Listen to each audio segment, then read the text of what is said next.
today. I have a few colleagues who already joined us. And again, as I mentioned, this is going to be an informal conversation. So start thinking of your questions, putting them in the chat, and those in the room. The only thing we ask you to do is speak on the mic so the people on the line can hear you once we get to that part. So right next to me is Dr. Charles Kamadu, who is a physician from Kenya, the founder and CEO of Dakari Africa, a digital health company, and director of the International Clinic, which is a medical consultancy. And for those online, the full bios are going to be put in the chat for you. And then next to me is Dr. Nisha Chowri, who is a technical officer in the Department of Mental Health and Substance Use at the WHO headquarters. She's a physician in training and works on brain health team. And I think that's our other partners right now. We have a few other joining us who will be joining us along the way. But let me kick off the first questions to both of you to start with. So as I mentioned, this is WHA week. This is a big week. All the chatters around health workforce, how we deal with COVID and potential epidemics and pandemics. But what do we think the major issue is for around women's health related to maternal, newborn, and child health? And what would you say is the most concerning or essential thing that we should be focusing on? And even more than that, maybe what's some of the challenges? Dr. Dakari?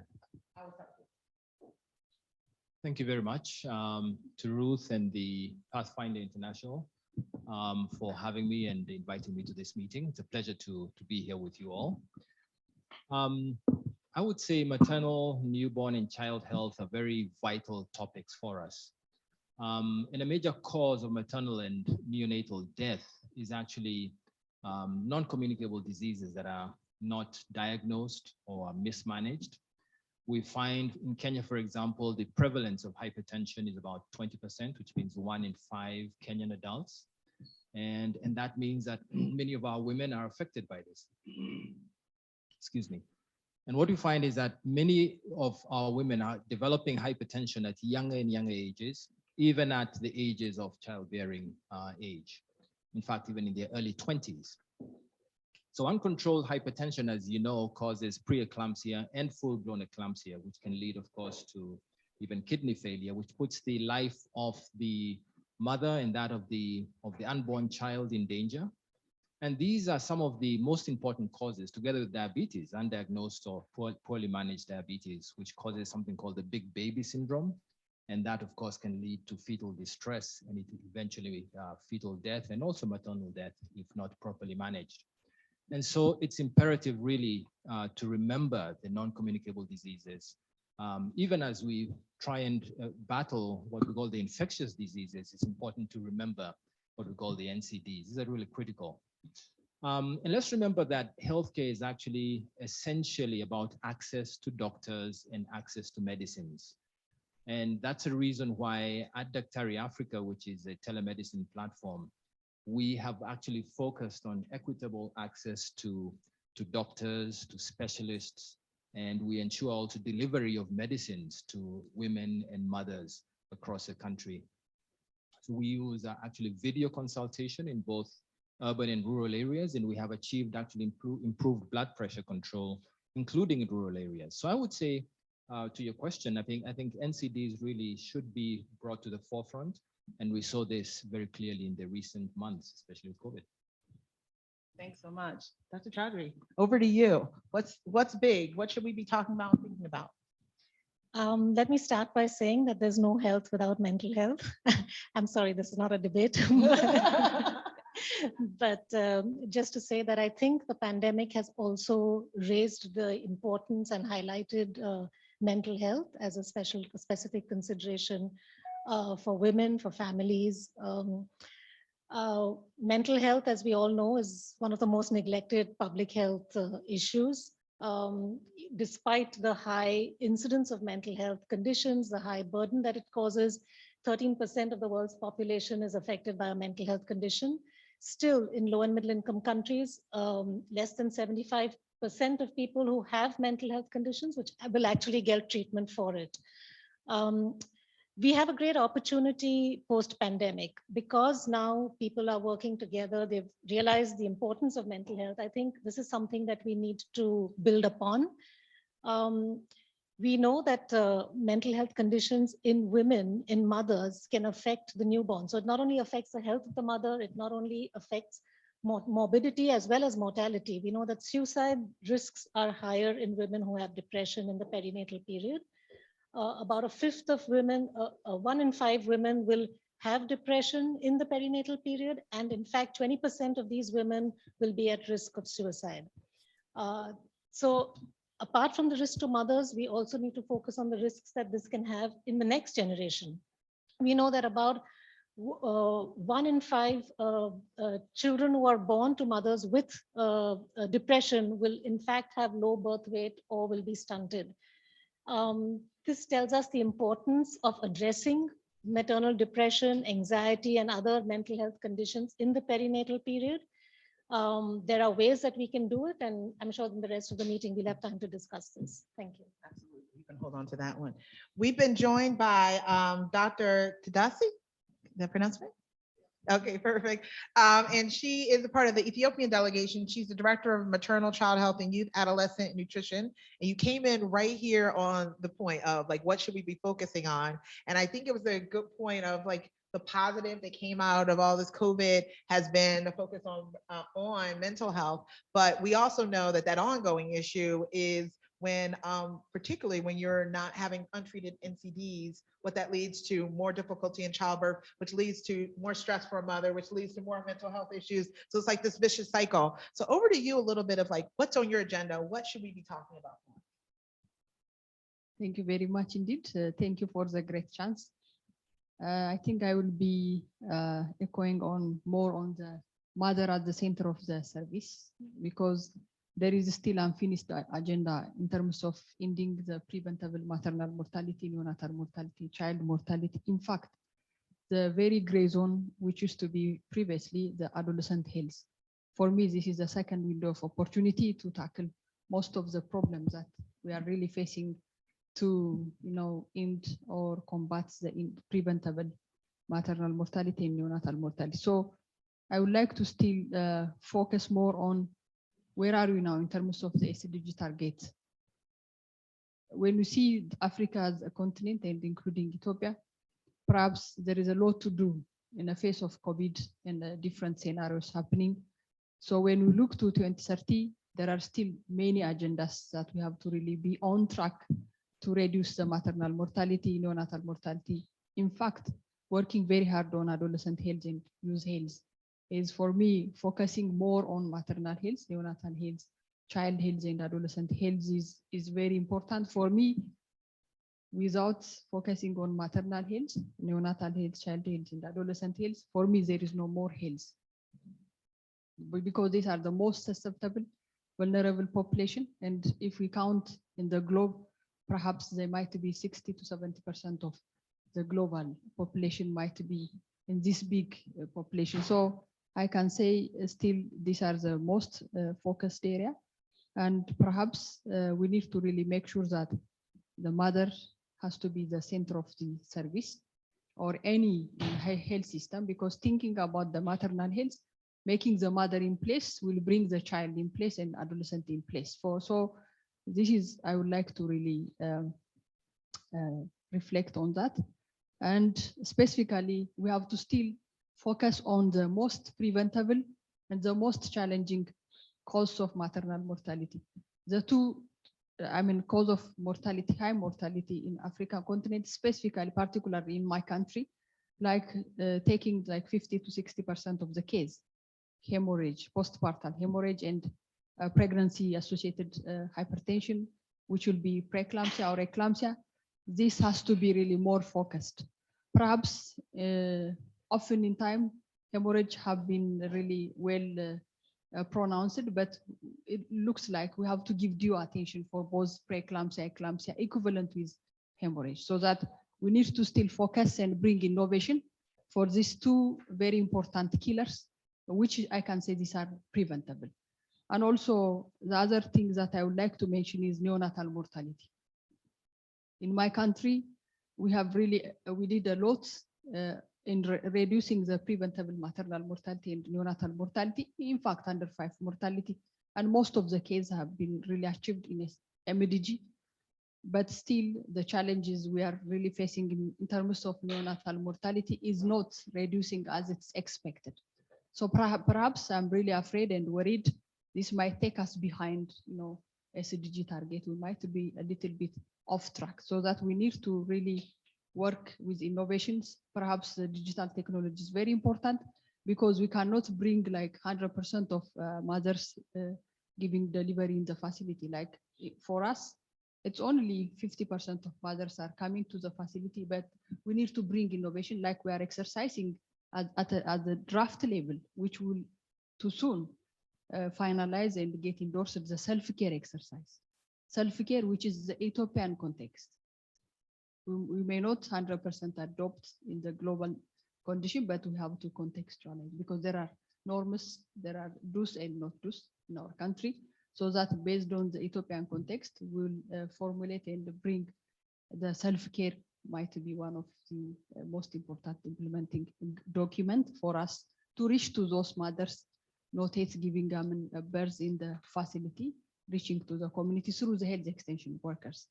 So I think these are the points. And the last point might be adolescent health. For me, this is really a very important agenda, this critical time. In general, focusing on adolescent and youth health in Africa, in Ethiopia, the huge bulge is the youth bulge. So that this is a golden opportunity to reach to our SRH agenda and the demographic dividend as a nation. So that working towards the health and well-being of adolescent and youth are very important. And focusing more on adolescent health is very important, because when we work on adolescent health, these are the future mothers, where we expect, a better care for a child, the upcoming child, when we invest on adolescent health. So we have to make sure that adolescents are in the school. We have to make sure that adolescents shouldn't be, get married, because teenage pregnancy is still high in my country, 13%, 13%. So we have a vision and a plan to make it ramp down to 7% in the coming 10 years. But for me, as a woman, I used to be an adolescent, I can't afford. We have to make it down to 0, so that everyone should advocate for 0 tolerance for teenage pregnancy. Every adolescent should be in the school. They should be informed with SRH information and service, because we want them to be an educated mother, literate mother. And we want to see, we can really combat the neonatal mortality and child mortality if we work very hard on adolescent health. And also, it's not only focusing on adolescent health, but we have to bring the mother, because to get informed, for adolescent to get informed, the mother should be informed. The cultural difference, the norms. So still the mother has to be the center of gravity for a family health, including the neonatal child and adolescent health, so that connecting the nexus is very important. Health and nutrition, education for adolescent health, for me, will be the breakthrough to combat most of the problems that we face. Thank you very much indeed. Yeah, that's great. And it's a great way to kick us off, because one of the things that we noticed throughout this whole COVID period was that women in the household were that center. They were the major caregivers. Sometimes they didn't maybe want to be, but they were the major caregivers. They were the information sources. They were the starting point. And we see that with other health issues. We see it with mental health. We see it with NCDs. So we see the importance of women being educated on health issues, as well as formal education. And adolescent health piece, I think sometimes, it's a reminder that adolescents do get married, hopefully not under 18, but sometimes they get married at 18, at 19. It doesn't make them real, true adults, even though they've been got married. They still need services. They still need support. They need education. One of the programs we work with at Pathfinder is around working with young married couples on their health education and why that's so important. And we just see it coming up in all these issues. One other question for all of you. Well, the theme of the Health Assembly this year is Health for Peace, Peace for Health. What would you call for peace when it to ensure protection and safety for women who are in current conflict areas? And I know that is, though these could be, civil wars, but they could also be man-made disasters. They could be climate issues. We all know that impacts on health, that impacts on that women at the center of their home and on healthcare. We all talk about being pregnant doesn't stop even when there's crises. But what does this health for peace, peace for health mean to you? You want to kick off? Again, I think because it's my area, it's I will speak about mental health. Um, I think we need to have in the emergency context, in any conflict situation, in any pandemic response, mental health and psychosocial services need to be an integral part of the response. We need to ensure that women and families receive the support that they need during this time. Also, I think what we need to do is think about what are the social determinants that might be contributing to the mental health and health problems. So, whether it is violence towards women and interpersonal violence that increases during emergency responses. We know that it was seen during the pandemic too. So we need to address these social determinants. Women need to be provided with responsive care at all times.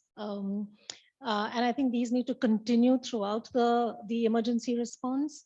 WHO works with, is a part of the interagency task force, interagency standing committee for emergency response, and mental health and psychosocial services have now been integrated into disaster risk reduction. So there is now a document that actually integrates MHPSS into this. And also we track through we have a mental health action plan, and we use the Atlas to track how countries are doing towards various global targets in the action plan. And one of the targets is having MHPSS as a part of their emergency response. So we will be tracking this, and we are encouraging countries to provide this as a part of their response. Yeah, we know that's a good start. If you don't track it, it doesn't happen, I think that's a very important point. Let's break that up into health for peace. Because, a sickly mother, sickly lady really does not have much peace. It's difficult to have peace when you're not well. Are thinking about their condition. You notice that they're short of breath. When they suffer a stroke, unfortunately, then it's difficult to have peace as they try to have children. Moreover, they're thinking about where they're going to get money to buy medicine, because most people back home in Kenya, if you think of the health insurance coverage, private health insurance only covers 2.5 million Kenyans, and if you think of the national health insurance insurance, it doesn't cover. So basically, the cost of care is a big burden. So there's no peace of mind when they're not well. And similarly, for mental health, you find that you cannot really have true peace. And we saw how during COVID, and the speaker alluded to that, there was plenty of anxiety all over the place. There was anxiety in the homes, especially during the lockdown. So suddenly, the husbands and the wives, they're all together.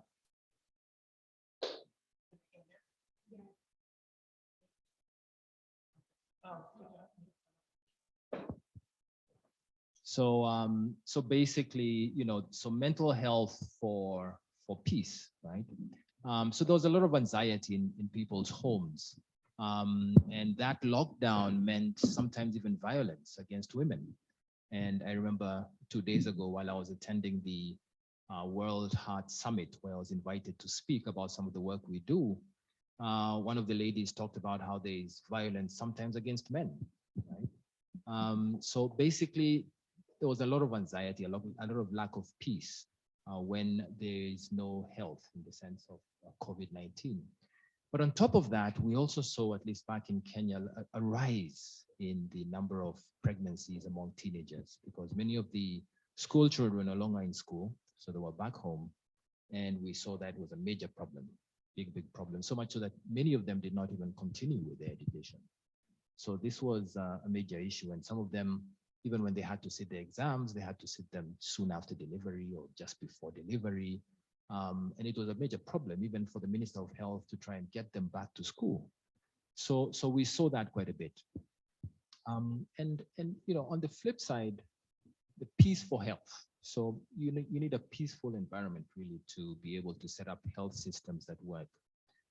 You need a peaceful environment to reduce those stress triggers and triggers of anxiety, and to enable also an environment for counseling and guidance, right?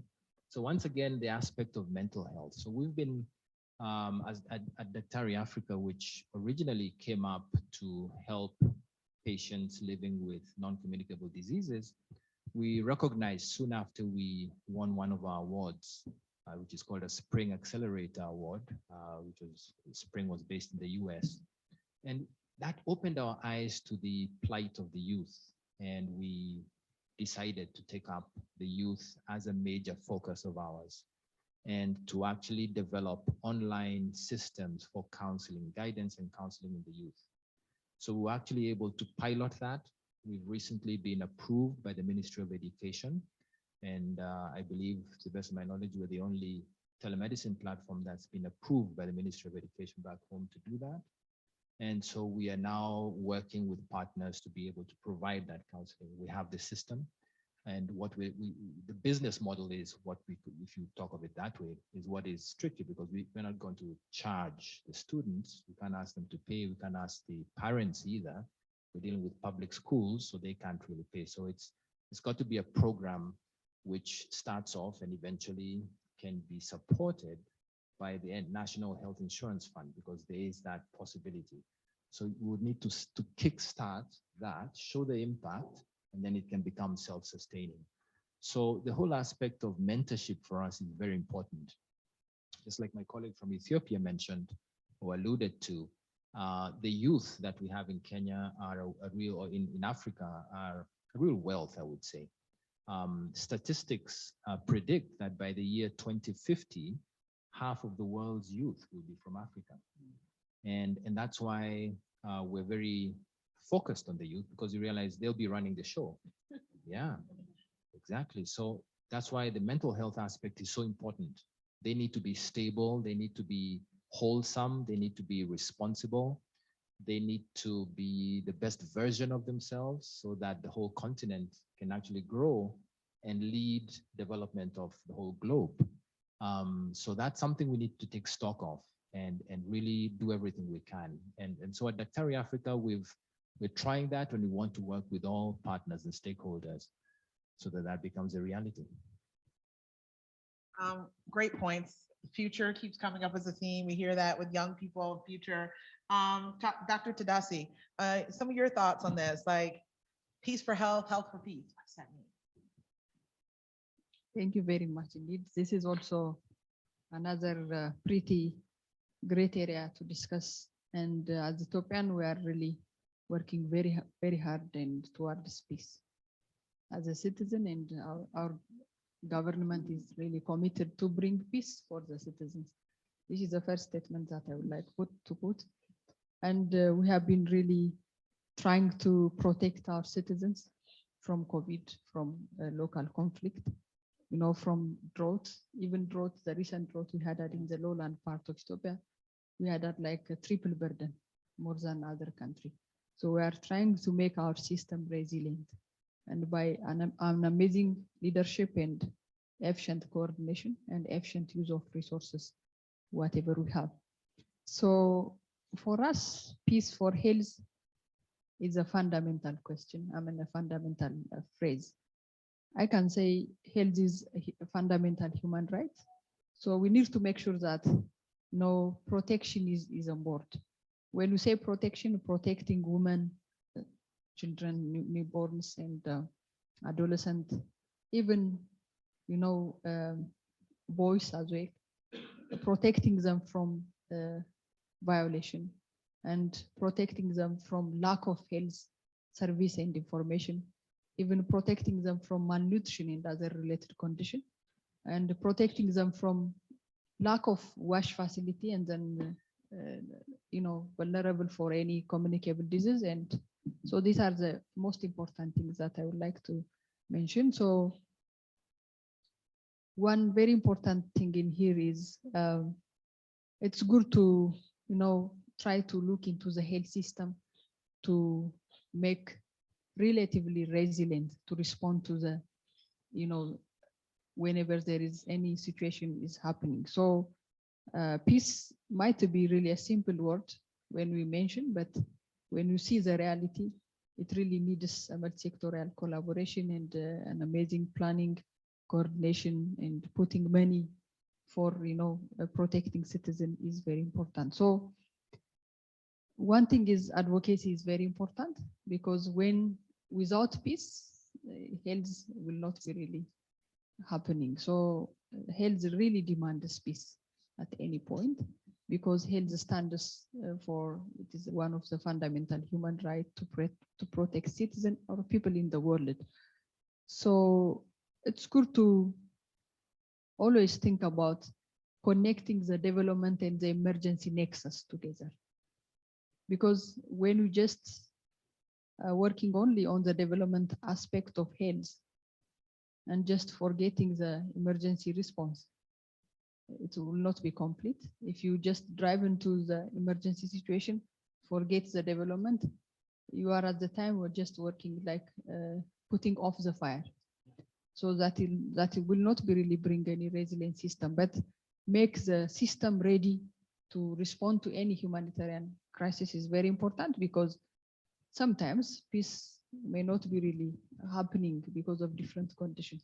For example, in my country, we were really trying to protect our citizens in a way that making a SRH in place, at least the minimum essential service package, along with the food distribution, wash and sanitary, important equipment, staff distribution, and also we don't forget SRH and other health component.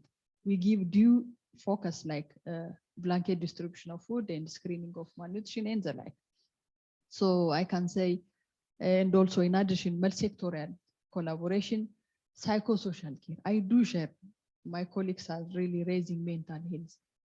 In a place where there is no peace, mental health will be eminent. So that we need to bring the multi-sectoral collaboration and psychosocial care, including mental health at the center of the system, is very important, because that is a neglected part of the public health aspect. So we have to ensure mental health is well addressed, because that is the most stressful situation ever. There is no peace, but if there is peace in mind, so that I think the mental is one part of treatment is peace. Peaceful mind is demanding. So No, those are great. thank you. No, those are great points. And I think it's something we're all nodding our heads, because I think, again, it's something we saw universally. All of a sudden, everyone has a, app on their phone to like take deep breaths and to do meditation and all these things you would have never thought, it was just like the crunchy granola people who tried to who did mental health. But now everyone's like, no, I need to keep my peace. I need to slow myself down. I need to relax, and understanding how it leads to stress. You see more pregnant women around the world who were saying, I need my peace.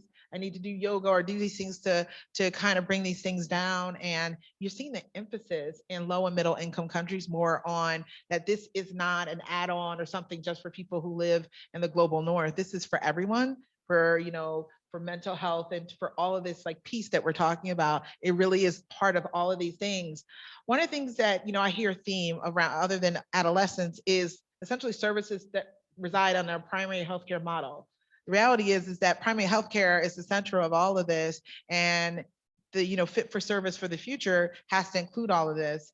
I'm going to kick off this last round before we go over to Kiki, who's going to take questions from the audience. Is with Dr. Tadasi. We're talking about all these things kind of we learned over the last 2 years because we had to as a global world. You started mentioning a bit around the digital pieces of all of this. How do we fit these? We had digital health pre-COVID, but we have digital health post-COVID, and we see that it looks a little different. So what are some of the things that we're using and learning along the way so that we can be better for these things in the future? And again, bring up all these topics that we talked about. What does primary healthcare with a digital health aspect, what does that look like? Okay, thank you. I think when COVID has announced that this is a pandemic issue, we remember what was really happening everywhere, because we didn't know. Nobody knows about the in the story, even today, about COVID. At the very beginning, that is really a world tragedy happening after 100 years. So that it was really a new norm that we were trying to adapt. So in our ministry, we were trying to give due balance for both COVID and essential service. So we drafted the first strategy in a way that mitigation strategy to mitigating toward this COVID-19 pandemic by bringing essential service in place. So that's very important. That was the thing that we were exercising. So the leadership has been really committed to give due emphasis for both a comprehensive package for mitigating COVID itself and the other related problems which will be happening due to COVID if we just forget, like essential service. Because if a pregnant mother is coming today, we cannot schedule her delivery for a year. Yeah, every RMNSH component or piece, if not emergent, it's always urgent. So there is no time to just schedule. So that for that reason, always balancing is very important. Whatsoever the pandemic is coming, whatsoever the emergency situation is coming, we need to make sure we balance both the development aspect, make sure that the primary health care is in place, near to the community. So we use the health extension workers, our navigators, reaching home to home, reaching every mothers, reaching every pregnant woman, lactating woman, newborns, children, and even patients with or cases of NCD, communicable disease like TB, HIV. So I think advancing and giving due emphasis for primary health care is very important, because with this we can really, reach out 80% of the population and deliver 80% of the health promotion, prevention, and treatment as well. So that's the way. And the other thing is information is very important. The digital technology for us, we have DHIS too, and the COVID is a new phenomena.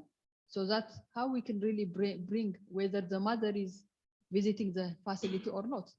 We're just checking and revitalizing our robust surveillance, because we bring every week the vaccine preventable disease, checking any outbreak for the response. And we check every mother's perinatal maternal day survey is conducted every week.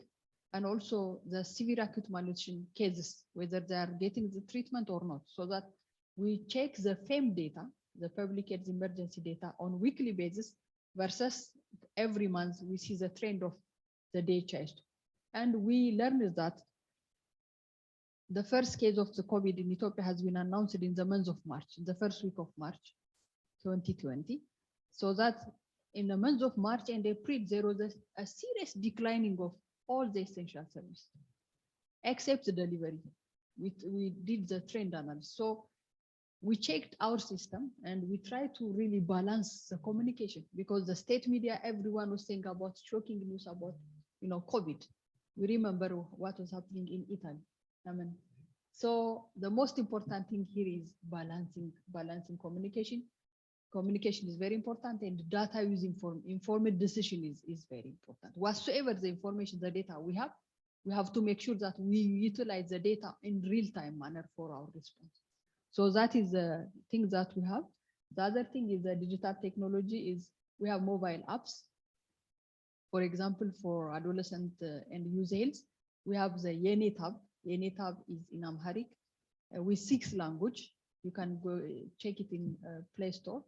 So that really gives information about the comprehensive package of adolescent and youth health, like the HIV, STI, and also SRH information service, and also, the prevention of accident. And in addition, SRH, mental health, psychosocial part of it.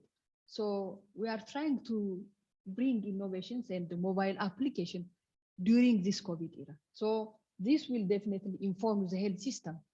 Unless using the digital technology in the 21st century, we cannot reach the home to home. So this is that I would like to inform. That sounds amazing. As an office that has Amharic is one of our languages that we put everything in. Having it done well, I really understand the power of having it done well, as to have to do that for a meeting. So that's amazing, and it increases access, as we know.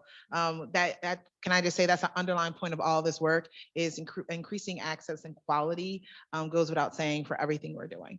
So Dr. Kamadu, over to you. I know digital health is your thing. It is. It is our thing, but what we also try and keep in mind as the main target is the main objective we're trying to do. I remember the saying by a certain professor from the Harvard Business School, the late Professor Clayton Christensen. He actually is famous for the concept of disruptive technology, but he also talks about the idea of the job to be done. What are we really trying to do?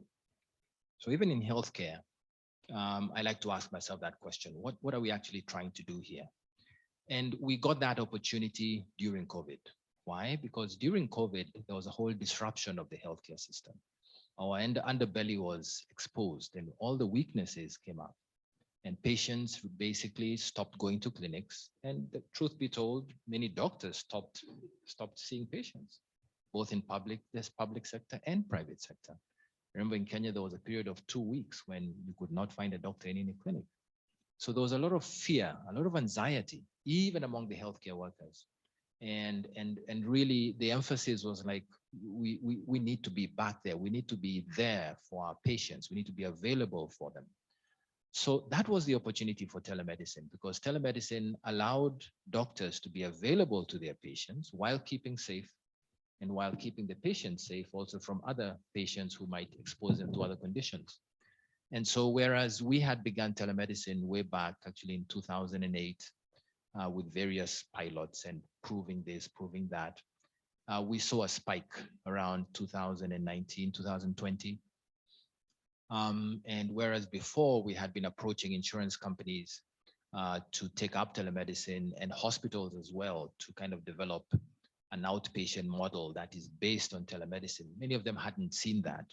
But come COVID, patients actually demanded for it. So they said, hey, I'm covered by this insurance policy.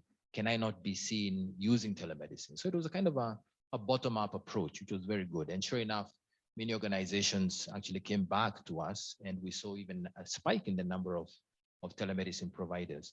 So I think that was a good occasion for us to really go back to that question of what are we trying to do when we see patients? Is it a question of setting up clinics? Is it a question of setting up diagnostic centers?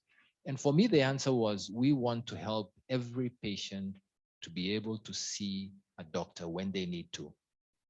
Now, for us, that's the job to be done. And that's why the focus on digital health, because it helps that objective to be achieved. So, coming to the whole aspect of the primary healthcare centers, because that came up as well. Recently I asked myself, why do we always focus, primary healthcare just on infectious diseases? And I realized, fine, that's what we've had all this time.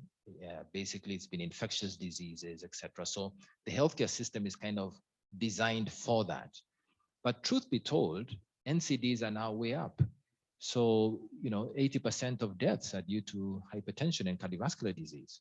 So we need to take stock of that and again, adapt the primary healthcare system and the centers for primary healthcare to be able to focus as per age group. So it's primary healthcare for mothers. It's a particular set of actions for them. Primary care healthcare for adolescents, as my colleague from Ethiopia was commenting, there is a package for them. Primary healthcare for people above 30, people above 60. There are certain things that every primary healthcare location should be able to provide as per the age. And so some of these services at the primary healthcare level cannot easily be provided at that level because you don't have specialists there, for example, and yet a patient comes in with hypertension, a patient needs mental health support, a patient needs, et cetera, et cetera. If it's malaria, yes, you just give the tablet and off they go. But some of these conditions require specialists. And that's where digital technology, that's where digital health, telemedicine comes in.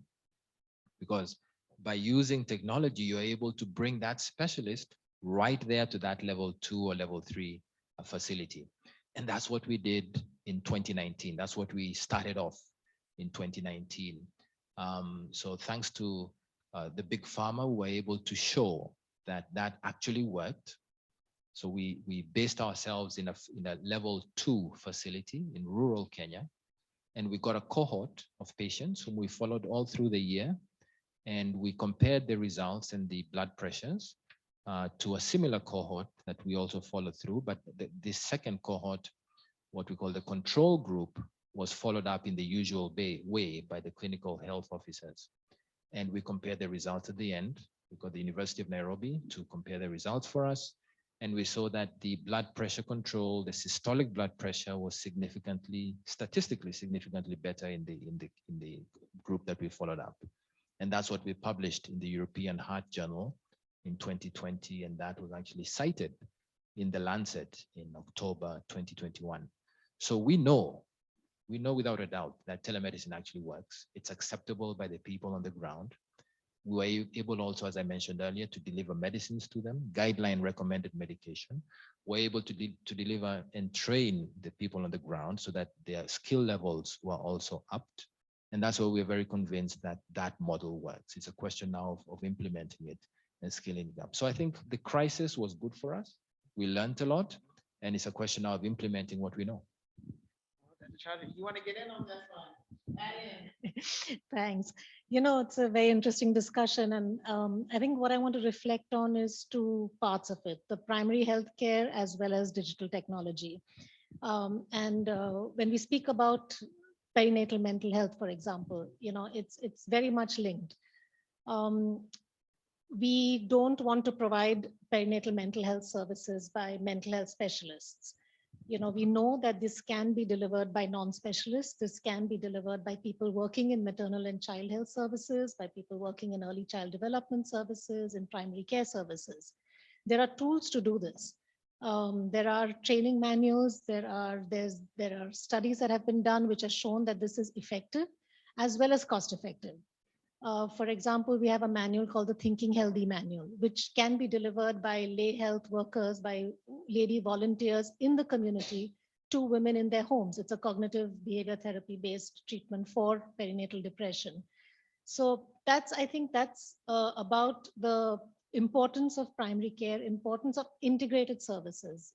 We are not talking about standalone. So we have too few mental health specialists. We can't, you know, we won't be able to treat women with mental health problems if we relied on specialists.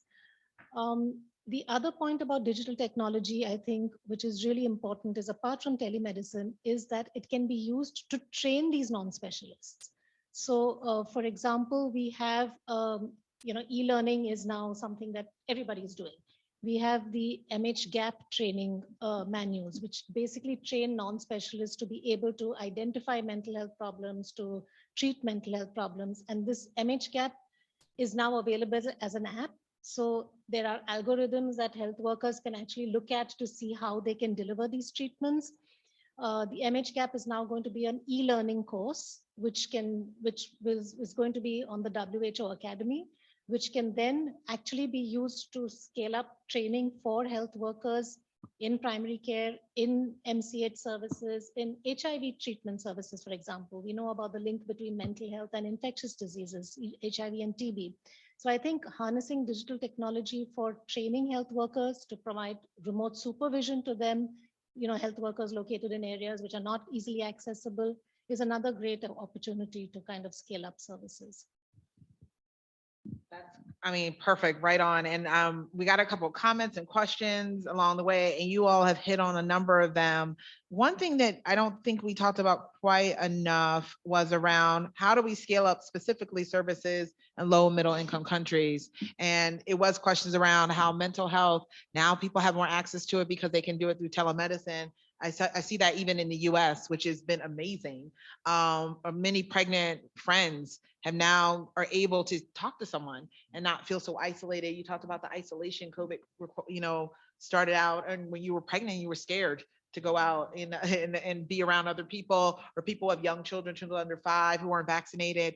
You know, you were nervous And so that anxiety goes up and all these other things come into play, and we know. But how do we ensure that this is in more cross-cutting in low and middle income countries? And I'll throw this out to whoever wants to tackle it. We see all these great services. We definitely see them in the US. We see them in the UK. Are they scaling up fast enough in low and middle income countries? I would say the quick answer is that they're not scaling up that fast, but they could. And for me, it's a question of always keeping in mind the whole aspect of human-centered design. So there are various aspects to this. How does telemedicine work best? How could we make it work best? What we've realized is that very often, if we depend on apps for people to actually get in touch with the doctor, then we find that very often they may not actually use those apps as often as they should. For us, the experience we've had is that the telemedicine should be very proactive. It should be very much driven by the healthcare workers, so that the healthcare workers actually run this show in the sense of scheduling patients and ensuring that they're seen on time, rather than wait for the patients to call in when they have symptoms, because very seldom do they have symptoms, especially when dealing with NCDs, because that's the nature of NCDs, or when dealing with mental health. So a depressed person does not always reach out for help. The healthcare worker has to kind of keep in touch with them and sense or detect that they're going through something. And maybe when he reaches out or she reaches out, then the patient will reach out to that hand and respond accordingly. So there needs to be a lot of initiative on the part of the healthcare provider. So that's the place for telemedicine as far as our experience is concerned. And at this time of Africa, if I may put it that way, we will get to a stage where people are more, they have more initiative and they can actually use them that way. But for now, I think it has to be very healthcare provider driven. The second aspect is that, yes, we have to be cognizant of the fact that internet penetration is not 100% in Africa. So in Kenya, for example, it's across 87% of the country. The average for Africa is about 45 or so. But we know very well that the mobile phone penetration is also very high at about 109%, and most people actually use their mobile phones to access the internet. So that's another reason why we began with facility-based telemedicine, because we knew that the internet connectivity there could be managed better, and we could ensure a good patient experience when they actually go for a consultation without interruptions and that kind of thing. And we could ensure there's also a professional, be it a counselor or a nurse who can measure the blood pressures, so that they do it correctly. And that for us was important as far as quality is concerned. So that facility-based model is what has worked for us. We are beginning and working on a community health worker-based model, where the community health worker goes from home to home with a smartphone and facilitates that consultation, especially for homebound or bedridden patients. So that we've also done, but we're also scaling it up. And then, of course, the third aspect would be the quality of the platform that one uses. Is it conducive for both the patient and the doctor? So we've had to iterate a couple of times, and frankly, we're in the middle of another iteration right now to get the latest one. And that's a process which involves getting feedback from the users, etc. I would say a fourth important aspect to scale up would be the community of doctors that you find on the platform, or who are using the platform. So it's not just about the technology. I keep saying telemedicine is more about medicine than about the tech. So it's about the healthcare providers whom you find when you go there, and quality is very important. So that's why over the years, we strove to build up the number of doctors who are actually signed up on our platform. And right now we have over 600, which makes Daktari Africa actually the largest telemedicine platform in that sense. And that's perhaps, together with our track record, the reason why we won an award last year as the best telemedicine platform in 2021. But I keep saying it's not so much about the award, it's about the impact that we are trying to have and that we've had. And so scale up is important because again, and I see this opportunity of leapfrogging the healthcare system. It will actually be very possible to scale up and very fast. All we need are the internet base stations spread out. So we have to go with the telemedicine, the telco providers, the ISPs. And once that is done, it will be a quick sweep, and we'll be able to leapfrog the brick and mortar structures. So it's no longer, again, the job to be done. It's no longer about setting up clinics. It's about getting to patients. So whichever method you can use to get to the patients and for them to talk to a doctor, because the talking, that relationship is critical for mental health, for the NCDs, for infectious diseases, because they also need to understand the infectious diseases. So that communication is very, very important. And yeah, exactly. So I think that's my view of telemedicine. Right? I think we're just about to that point of takeoff. Dr. Tatasi, you want to last comment on this? On how do we scale up in low and middle income countries, these interventions you talked about? Okay, thank you so much. I think there are efforts in my country about telemedicine, but it's not as expected. You know, it's not a simple business to scale up widely. At least we can fit into the context specific, because when you see our nation, like 8% of the citizens are in rural area where connectivity, electricity, yeah, you know, these are the challenge, but still possible to connect in urban setting where the connection, electricity, all facilities are available. And also there are universities that we used to link universities with the regional health bureau, with the Ministry of Health as well. So it's possible to scale, but it must be context specific, because it will be a dream to scale it up 100% widely. Because my brother from Kenya has really mentioned what has to be done.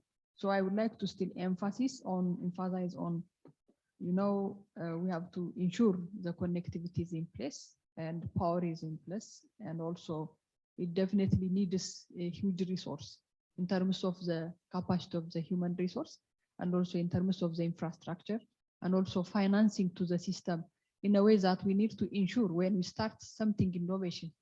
At the very beginning, we have to make sure there must be, you know, sustainability. Stewardship is very important. So there must be a very big commitment in terms of committing finance, committing everything for the system.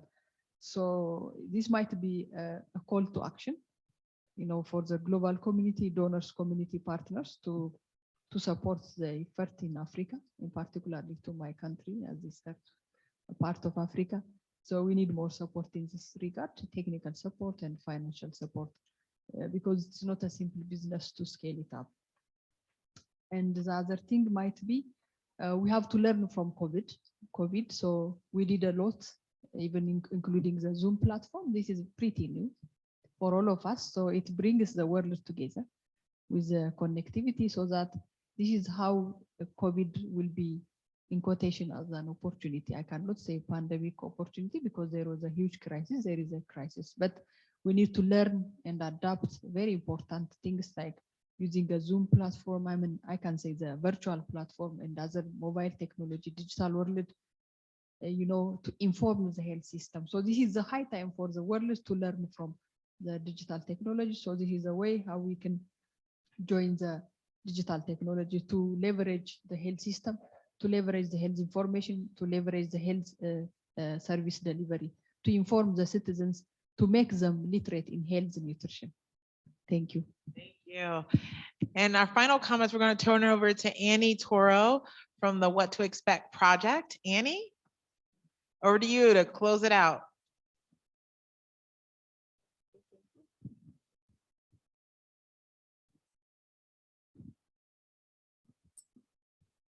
Annie, You're on please unmute. Well, thank you for that. Just a small little detail, right? So it happens. So thank you. Can everyone hear me okay right now?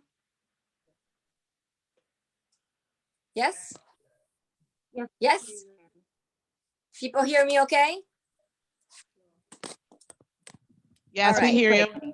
Okay. Oh, good. All right. I just, you know, a quick shout out to clearly my friends and sister at Pathfinder International, Crystal Lander, who I've known for so many years, and I am rich by her sisterhood and her brilliance every day of my life.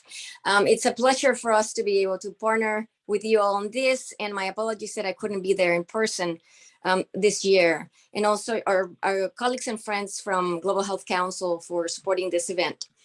I have been so enriched by listening to this conversation that the first thing that I have in my notes, as I am just frantically trying to put some things together aside from the notes that I had gathered before, is the need for creating some sort of like what I would call like a health brain trust or something to that effect, because I think that there's so many ongoing pieces that it's wonderful to have this conversation, but there's so much that is happening and evolving at a regular, just a pace that we cannot keep up with, and that's something that I will make sure that I approach my colleagues and friends at Pathfinder to talk about this. So thank you for everybody for being here, for your expertise. We are at a unique juncture, and we all know that. And this is just particularly important because we can turn this tragedy and the tragedy of this crisis into an opportunity to ensure that we give voice and elevate women's health, not forgetting, of course, the silent burden that millions of them experiencing this silent burden, such as when it comes to mental health, that has been highlighted a lot. And I couldn't be more happy as someone who advocates on this on a daily basis. The multiple hats that women wear daily, the implications of maternal mental health on children as a generation, and focusing on perinatal period that was addressed by our speakers. Women and also mothers clearly to be considered and recognized to be at the center, the continuum of care. We cannot save the children without we recognize that we need to save the moms first. The pandemic highlighted the need for a stronger and more inclusive health emergency preparedness response and resilience architecture. We all know that. Without preparedness plans at the country level and protecting the continuation of essential health services, we will continue to have the same conversations, and while doing so, unnecessarily losing lives and going back to years of progress we've made as a global health community. Some estimate, as you all know, the excess deaths from decrease in health provisions and even greater than those from direct deaths from COVID. And this goes to, this peaceful environment. We cannot separate the theme of this year's assembly from all of these issues. We need a strong, fast, resilient primary care system that's accessible, affordable, and comprehensive, integrating essential services from mental health and other NCDs, such as our colleagues were talking about hypertension, being one of them, diabetes, and hypertension specifically is one of the leading causes of death among expectant moms. And nutrition, SRH, including family planning, infectious diseases, WASH, and that has the capacity to respond during times of crisis, such as via telehealth services. That's been a topic of conversation in today's roundtable, but also ensuring that everyone will have the capacity to access those services and in a confidential and safe manner. And this is particularly important for us and relevant when it comes to issues of intimate partner violence that we've worked on significantly, and we've seen increased rates and those that have not ever come forward with them.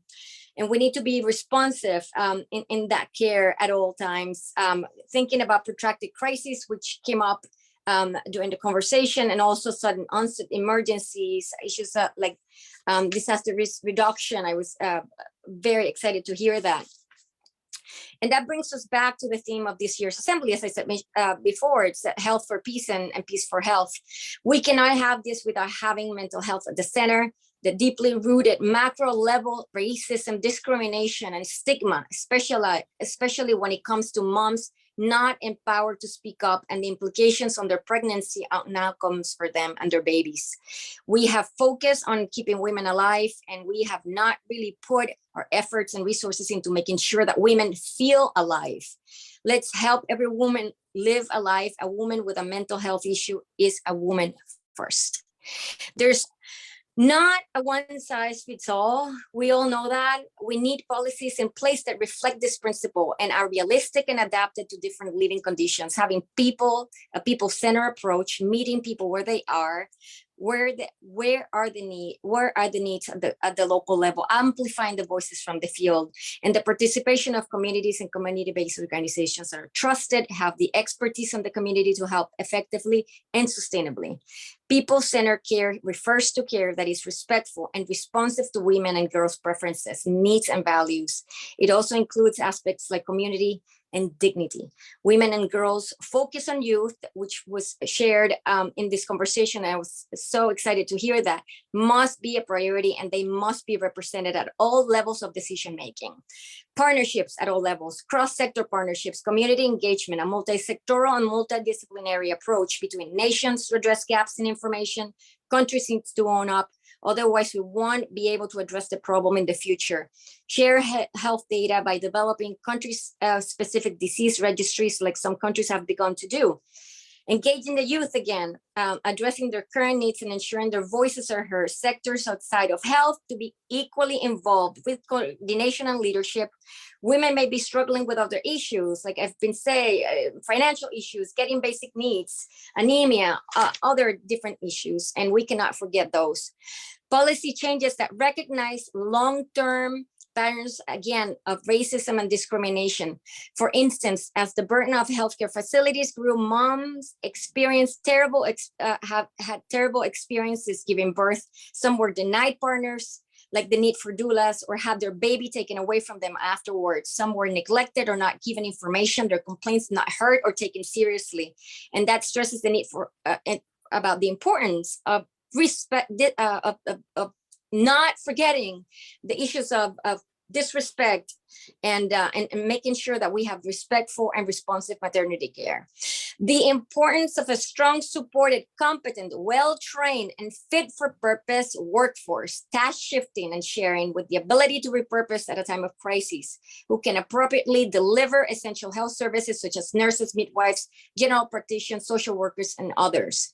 We need to think outside the box, our own box, and we all have one, and understand how much we need one another, how dependable we are on each other. It is in that kind of vulnerability that we find our own strengths and can make decisions that are bigger than each of us individually.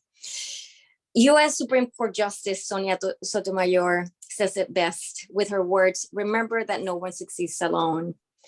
This we've seen the remarkable acts of selflessness and sacrifice of so many, and paying the highest price with their own lives.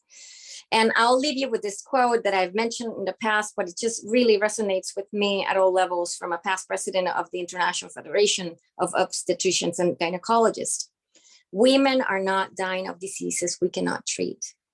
They are dying because societies have yet to make the decision that their lives are worth saving." Thank you again, Crystal, and all of our panelists and everyone who's been with us today in one way or another. I appreciate being included in this conversation, and I look forward to working with each and one of you.